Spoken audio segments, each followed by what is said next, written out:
Chapter 11, The Wedding. Wanyenyekevu was a nervous wreck trying to get everything together, but the entire community and his friends were there every step of the way. It would be perfect if my parents could come, but it wouldn't be safe for them to come, nor return, without putting them in danger, said Wanyenyekevu as he and Obe leaned against the fence of his new home. Obe smiled. They would understand. We have enemies surrounding us in every direction except the south. They should stay where it's safe until things are safe here. Wanyenyekevu looked at Obe.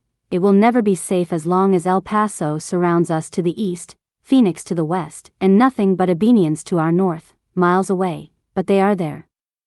Mercy walked up and stood by with her arms folded and tapping her foot on the ground. Sorry to disturb you too, but there is work to be done. Obe, find your son, 'cause I need some work done in the animal cages, and Wanya, Joy needs you for something. Wanyenyekevu and the council appointed governors and officials for each town and territory to help to organize the newly formed areas, and 2 days before Queen was scheduled to get off duty. They started arriving, and there was nowhere to house the people before the wedding day. Hence, the visitors began building camps throughout the city, and the encampments and visitors overran the city. Friedrich advised Wanyenyekevu, back in the day, they made hotels to house visitors when they traveled from place to place. Let's build our visitors a comfortable place to stay so they know we will be overwhelmed. Wanyenyekevu agreed and called an emergency meeting for all speedsters and engineers to come together and build an enormous building that enclosed the entire zoo that housed hundreds of families with spacious rooms and placed the people in there for the wedding. Alberto, the governor of Colonia Anahuac, approached Wanyenyekevu after the meeting. Wada Wake Sasa Kupumzika is 3 days after the wedding. The hotels are a good idea, and now, we'll stay a little longer and help you celebrate your wedding and this glorious holiday. Because of you, we all live in peace and would like to honor you and your future wife. Wanyenyekevu was honored and agreed by ordering 3 more buildings to be built for the people. Friedrich turned to Wanyenyekevu. What will we do with these buildings afterward? Wanyenyekevu thought for a minute to himself. Schools? Friedrich agreed. The people started arriving from Ciudad Cuauhtémoc, Madden at Altenwer, Colonia Alvaro Obregón, and Grañas El Venado. Queen was relieved of her duties by Jome and saw all the people and was amazed and shocked to see them in her town. Wanyenyekevu stood there to welcome her. Who are all these people? Queen asked. Wanyenyekevu smiled. Our wedding guests. She looked around again. We still have a week before we get married. Wanyenyekevu looked at Queen and was speechless. Well, we have more gifts than we thought we were going to get. The city was crowded, and the security was heightened, but everyone was finally comfortable, and the city was ready for the biggest wedding they had ever seen. Wanyenyekevu sat on his bed and just stared into space, nervous for the day had come, and he just sat there and thought about the things he loved about Queen. He grabbed his pad and wrote, one of a kind. Searched, until I have found the only one for me. Someone, who would be dear to me. For the world to see. Is my search over? Can I be at rest? It seems as if, she's passed the test. The test of time. Someone who understands my language. Understand, the way I think. The way I act. As a matter of fact, can see the things before they form in my mind. Lord, oh Lord. She's one of a kind. A knock is heard on Wanyenyekevu's door. Come in. Unaware if he had been sleeping or just looking at the ceiling all night. His notepad still lies on his chest, and an ink spot on his sheets the size of a quarter. Friedrich opens the door. I've checked the entire territory with the help of some speedsters, and everything seems to be secure. The guests are restless as well and... Seeing the look on Wanyenyekevu's face, Friedrich asked, what's wrong? Wanyenyekevu replied nervously. Nothing. I have checked the horses already numerous times and the guests were comfortable and... Friedrich looked at Wanyenyekevu strangely because he wasn't speaking with confidence. Wanyenyekevu looked back at Friedrich with his head tilted and eyes wide open, and Friedrich thought aloud, oh, you're a virgin? Unaware if he should be embarrassed or proud now, Wanyenyekevu said, yes, and I never. Using his finger, got the talk. Sitting down on Wanyenyekevu's bed, Friedrich said. Well, spiritual, that's a good thing, which is more important than the physical thing. Making a joke as he tried to ease the tension. So, you never got your cherry. Busted. Wanyenyekevu embarrassedly smiled as Friedrich took a deep breath. But seriously, is she a virgin as well? Who am I kidding? She is. Taking another deep breath. Listen. Because you two are virgins, you don't have to worry about the dick game, Wanyenyekevu said hesitantly. The dick game? Friedrich shook his head. Yes, that's what it's called, not the penis game, but the dick game. I'm not trying to be like Aldtib. As they laughed, he continued, I'm not sure if you know this, but men have different sizes, and women would sometimes compare their men with other men they have been with by the size of their dicks. Some were bold enough to ask to see it before dating. If she dealt with a man with a larger dick than yours, she felt she wasn't getting the full package, and in the back of her mind, she was getting cheated out of the full pleasure of sex. Searching for the same dick size, but not searching for the true essence of a man. It was a toxic game where demonic forces crept into sex and corrupted the gift of God into a lustful game. Years of this caused women to have large body counts before the age of 30 and had multiple children by multiple men, and by the time they were finished playing the dick game, it was too late.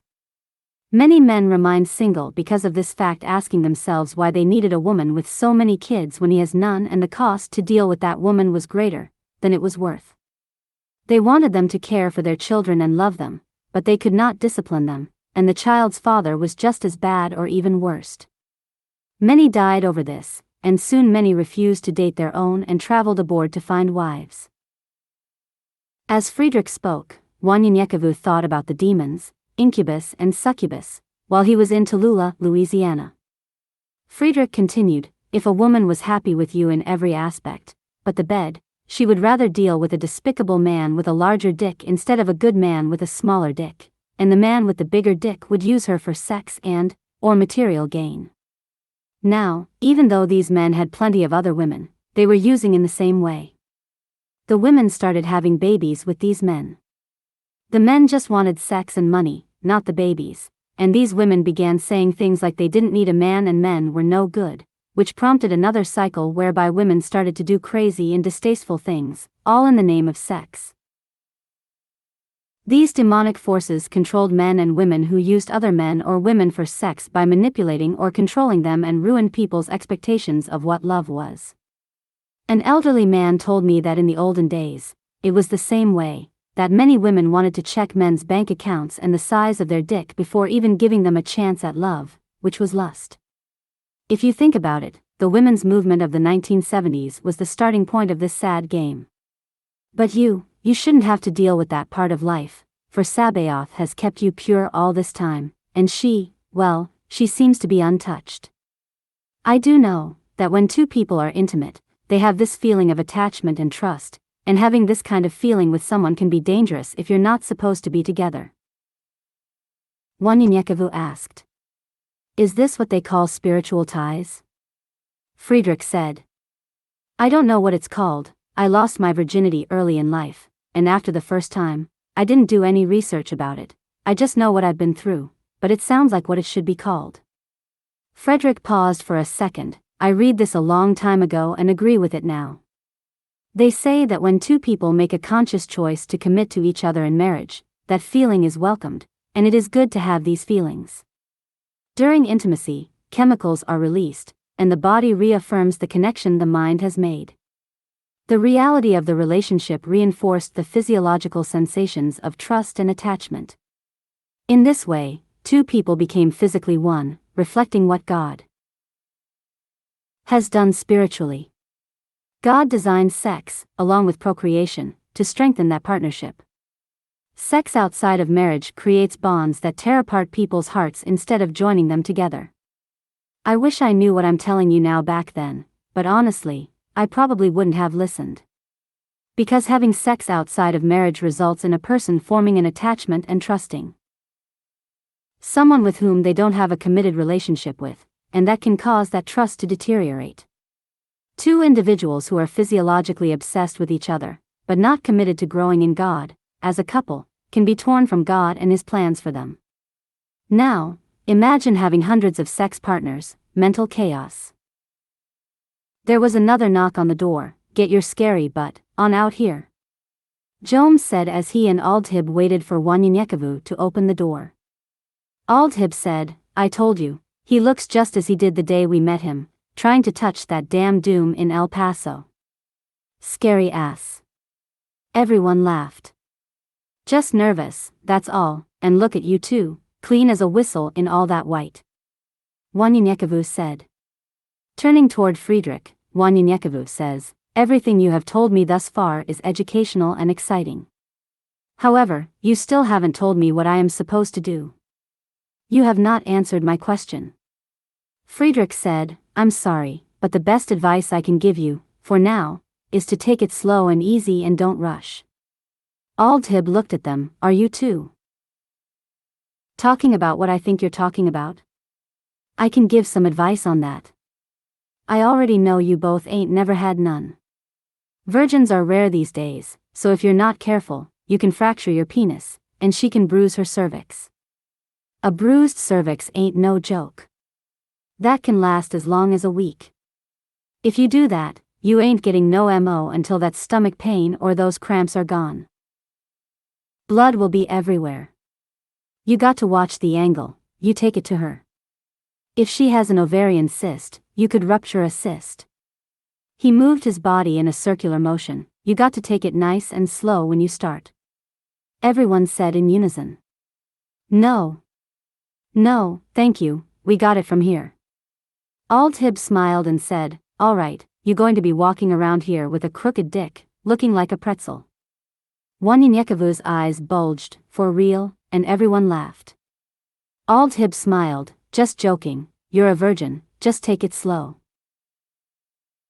An all-white carriage trimmed in gold with 6 all-white horses stood in front of them as they walked outside.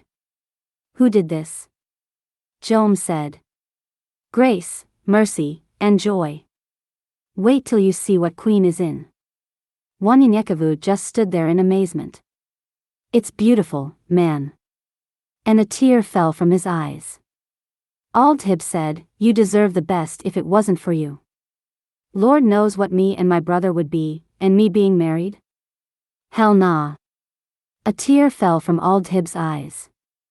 Friedrich climbed on top of the carriage and demanded everyone to get in. Bring y'all crying ass on. It does matter if we are late. Get in. There's a schedule we have to follow. As they rode down the path, an eagle cried out. They looked up, and the eagle circled them 3 times and flew off, dropping a feather that landed on Wanyenyekevu's lap. Picking it up, it is said that when an eagle appears, you are on notice to be courageous and stretch your limits. Accept the status quo, reach higher and become more than you believe you can be. You are to look at things from a new, higher perspective. Be patient with the present. Know that the future holds possibilities that you may not yet be able to see. You are about to take flight.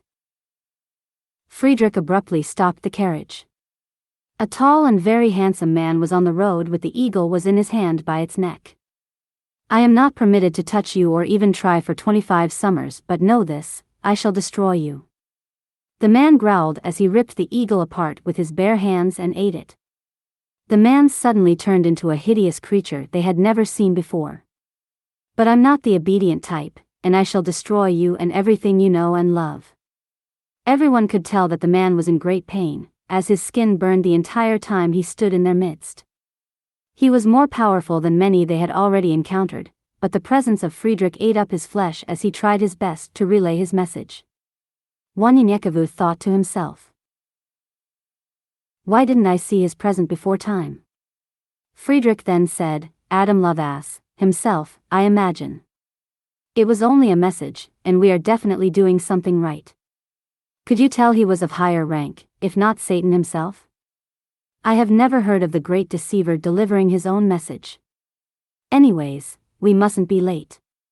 Even he stated we had 25 years before dealing with him. Demons are just stupid as humans. Other than him trying to disturb our peace, right now, he's just mad, but we must not allow him to disturb our joy. We have a wedding to attend. Grasping the reins, Friedrich shouts. Ah, to the horses, and they were on their way. Wanyenyekevu was in awe as he looked at the crowd. There were thousands of people. The entire city was transformed into what looked like heaven. Jome said, Joy thought of the idea when we went to heaven that one time, Friedrich said. You must tell me about that when we have time, for this also takes my breath away. As they made their way around the crowd to the back, a red carpet led to the entrance, and Aili, a faithful warrior, took the carriage from them. Queen is not far behind, and Tutu is waiting for you. Just follow the red carpet, Aili said as she rode off in the carriage. They all quickly walked on the path of the red carpet to meet Tutu. Tutu led them to an enormous room, and they just sat there for 30 minutes before they heard a hard knock on the door. Wanyenyekevu's heart started racing. He hears a whisper, Friedrich, we are ready. As Friedrich opens the door, he looks at Wanyenyekevu. Today, you're going to be blessed with someone everyone dreams of, a woman sent by Sabaoth to come into their life. Maybe, one day, I'll be just as happy as you. 20 minutes later, there was a loud sound of trumpets playing and then another knock. It was Mercy, Wanyenyekevu, we're ready. A voice over the intercom said, please join us in the arena for a very special day, and a great event is upon us. Daniel was speaking, and they could hear his voice throughout the city. Our friends and family are getting married today in a unique ceremony we took from the groom himself that combines African, Native American, and European cultures. We invite all to come to see these two finally get married. Laughter erupted throughout the city. Slow love songs and jazz played across the speakers while everyone took their seats. Quietness covered the area after 15 minutes. Friedrich stopped at the entrance of the doors as Wanyenyekevu, Jome, and Aldhib walked centered stage and stood in front of the crowd. Wanyenyekevu, with his palms sweating and his heart still racing, Aldhib leaned towards Wanyenyekevu and whispered, I know how you feel, it's a wonderful feeling. Ain't it? He looked out towards Joy and smiled, I don't regret it and never will. Huge and beautiful African and Native American tribal statues and ornaments surrounded the stage, representing peace and love. White and gold silk-like cloth was draped over the seats and along the pathway leading to the stage. Dark Eagle and Queen walked down the aisle as Native American drums sounded in the arena. Dancers danced ceremonial dances. All dressed in white with the most beautiful array of colors. Dark Eagle's wife, Isabella, walked down the aisle, followed by their three sons, Alemwa, Kisama, and Nipahem, now known as Shadrach, Meshach, and Abednego. Wanyenyekevu looked down at Queen as she walked towards him and just smiled. Halfway up the steps, Wanyenyekevu walked towards Queen and grabbed her by the hand to help her up. They walked toward the left side of the stage next to a water bowl as they washed their hands.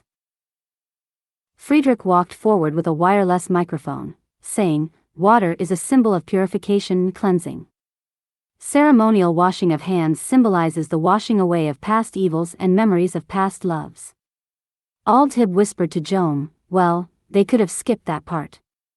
Jome smiled and shook his head. Musicians began playing a combination of drums, rattles, flutes, and whistles.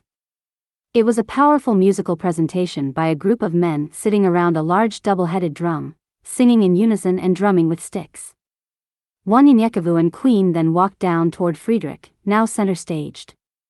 Friedrich smiled, dearly beloved, we are gathered together here in the sight of Sabaoth and in the face of this company to join this man and this woman in holy matrimony, which is commended for being honorable among all men and therefore, is not by any means to be entered unadvisedly or lightly but reverently, discreetly, advisedly, and solemnly. These two come to be joined into this holy estate. If any person can show just cause why they may not be joined together, let them speak now or forever hold their peace. Friedrich paused and looked around as he continued, marriage is the union of husband and wife in heart, body, and mind. It is intended for their mutual joy and the help and comfort given to one another in prosperity and adversity. But more importantly, it is a means through which a stable and loving environment may be attained.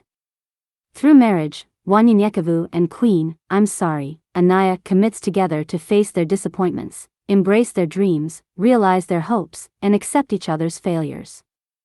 Wanyenyekevu and Anaya will promise one another to aspire to these ideals throughout their lives together through mutual understanding, openness, and sensitivity to each other. We are here today before Sabaoth because marriage is one of his most sacred wishes to witness the joining in marriage of Wanyenyekevu and Anaya. This occasion marks the celebration of love and commitment with which this man and this woman begin their life together. And now, through me, Sabaoth joins you together in one of the holiest bonds. I understand you both would like to say your vows to each other. They smiled and nodded their heads. Wanyenyekevu cleared his throat. In the Torah, Adam named the animals. It was then and only then that he realized he was alone. I, too, had to make an adventure clear across this country before I realized I wanted someone to complete me, and I found that in you.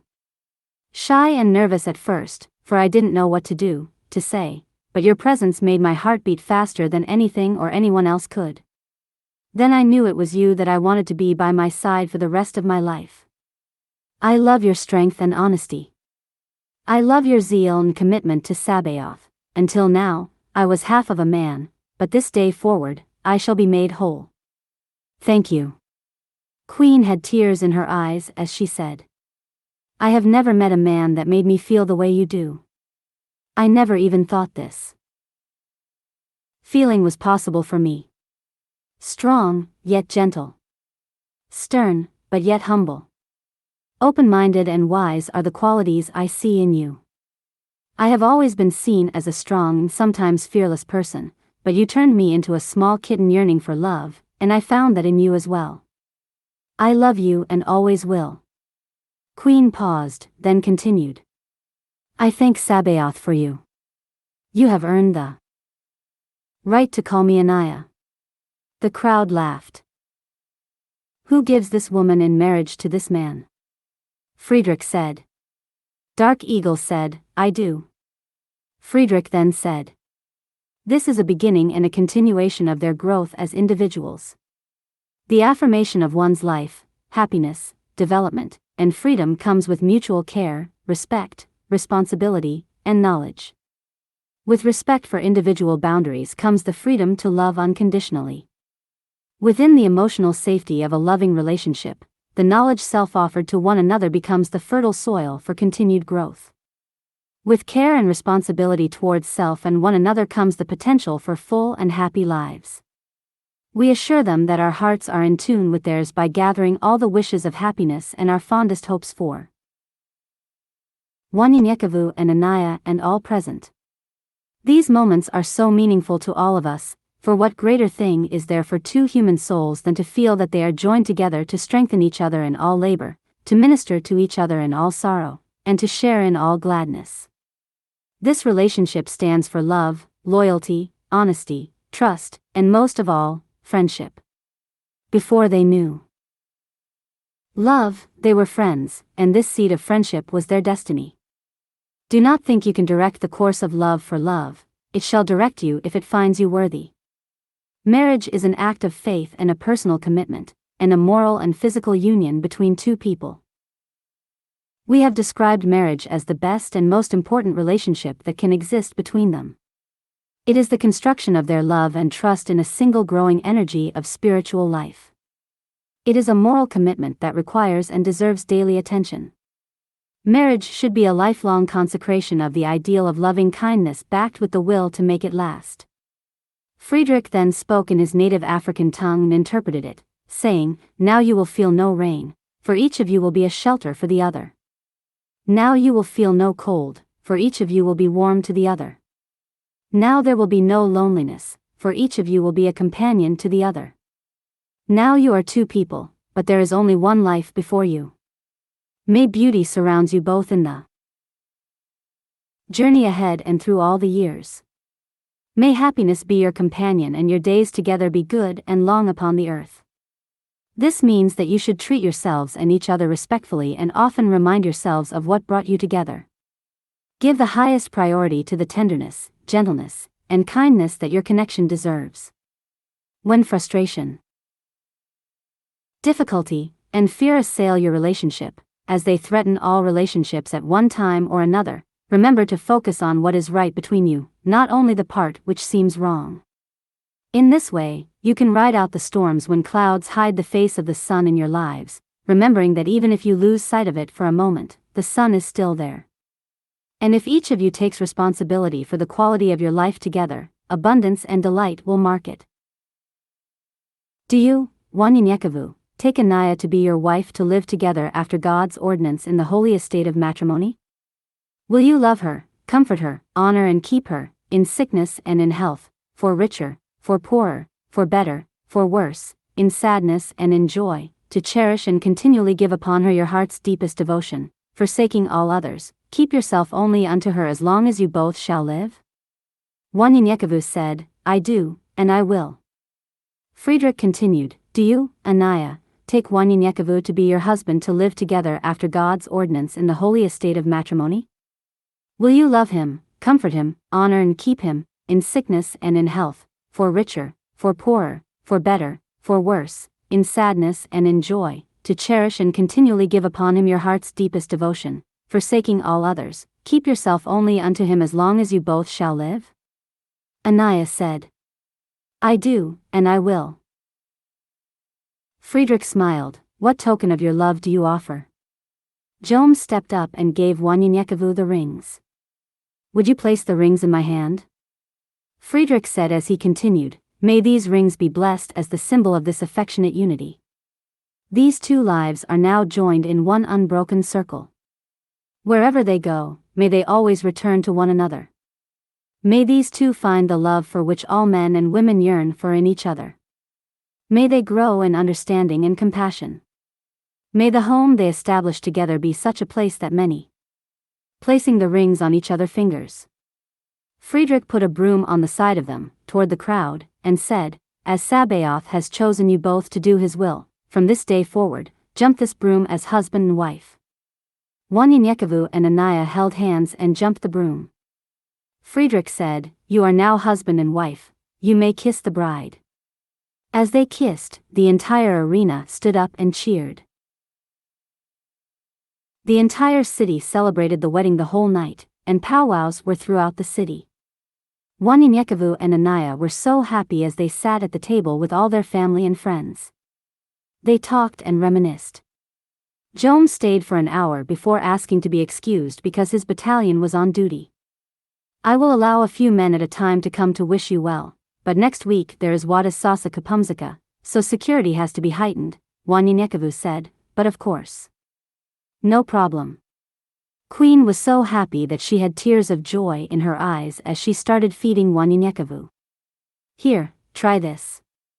Wanyenyekevu was speaking to so many people that she couldn't get her words out before she realized he was a famous man, and she too engaged with the people.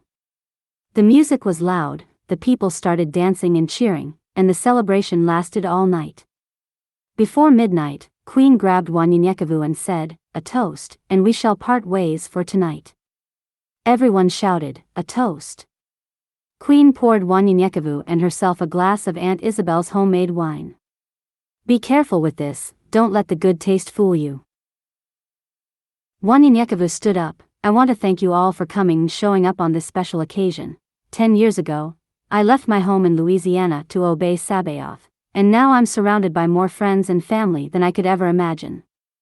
We have had good times and bad times together. We have had war and peace. Looking over at Jom and his brother. To my first two friends who have stuck by me since I walked up to that wall in El Paso, Texas.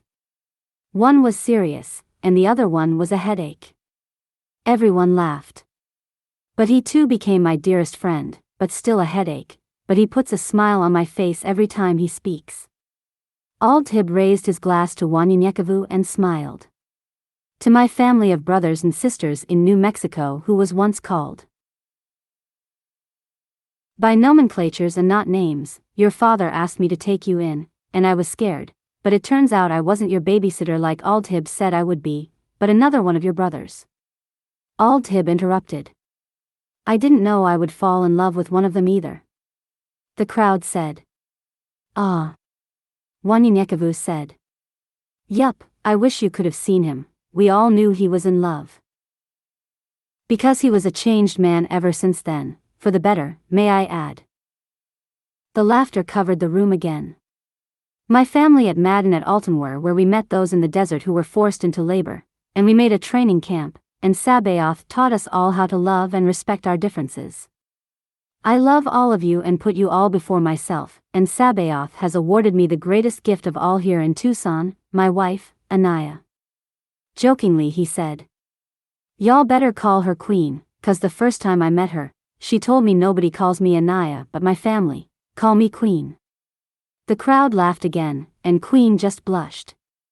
Looking at Queen, he said. Anaya, we are family now, but you will always be my queen. Wanyenyekevu raised his glass, may we all find love and be happy in Sabaoth. They all raised their glasses and cheered.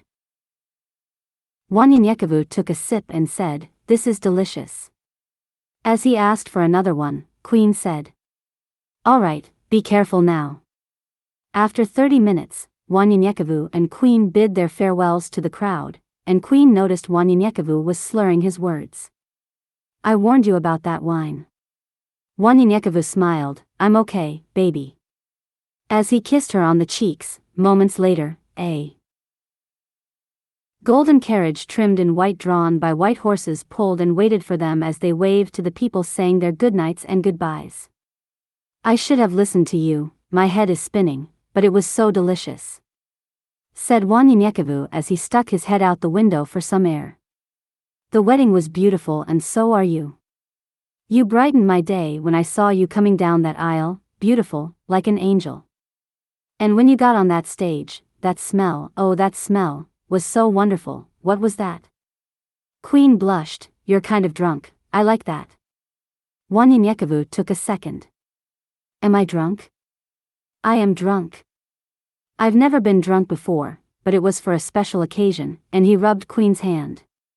For you're my wife, and kissed her on the cheeks.